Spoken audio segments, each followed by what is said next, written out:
मखसूस नशिस्तों से मुताल्लिक केस की समाअत के आगाज में 11 रुकनी बेंच टूट गया। सुन्नी इत्तेहाद काउंसिल के एतराज पर जस्टिस सलाहुद्दीन पंवर ने खुद को बेंच से अलग कर लिया। हामिद खान की जानिब से फैसले की तारीफ की गई तो जस्टिस अमीनुद्दीन ने कहा यह कोई सराहने वाला मामला नहीं, आपके कंडक्ट की वजह से यह हुआ। जस्टिस जमाल खान मदुखैल ने रिमार्क्स दिए कि आप जो कर रहे हैं वो अच्छे वकील वाली बात नहीं।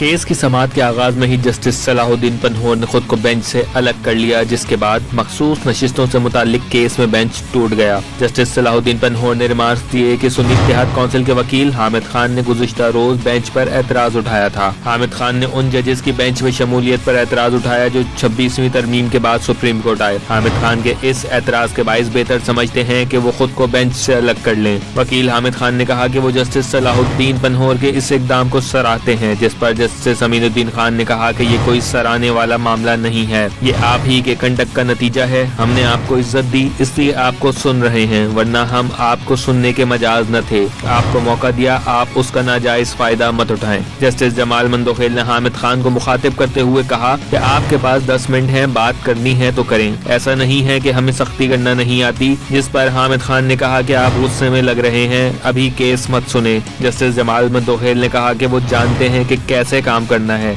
आप अपने अल्फाजों का ख्याल रखें, आपने बात नहीं करनी तो बैठ जाएं, आप जो कर रहे हैं वो अच्छे वकील वाली बात नहीं। जस्टिस जमाल मंदोखेल ने रिमार्क्स में कहा कि 13 के 13 जजेस ने मुत्तफिका कहा था कि मखसूस नशिस्तों पर सुन्नी इत्तेहाद काउंसिल का हक नहीं बनता। आप इस बात को खुद भी तस्लीम कर रहे हैं। साफ बात है कि कौम को गुमराह किया जा रहा है, दुरुस्त हकाइक सामने नहीं लाए जा रहे।